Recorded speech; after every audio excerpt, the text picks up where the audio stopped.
అపోస్తుల కార్యములు 7వ అధ్యాయములో మనకి స్టెఫను కనబడుతూ ఉన్నాడు. స్టెఫను బోధలు వినపడుతూ ఉన్నవి. నిజముగా జాగ్రత్తగా ఆలోచన చేస్తే స్టెఫను దేవుని ఆత్మచేత నింపబడి అధికారుల ఎదుటను న్యాయాధిపతుల ఎదుటను ధైర్యముగా దేవుని లేఖనాలను వివరిస్తూ బోధించాడు.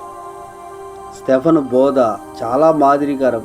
స్టెఫను బోధలో కల్పనా కథలు కానీ, ప్రజలను మెప్పించే బోధ కానీ, లేకపోతే ప్రజలలో తాను ఒక అధికారము సంపాదించుకునే బోధ కానీ కనబడట్లేదు.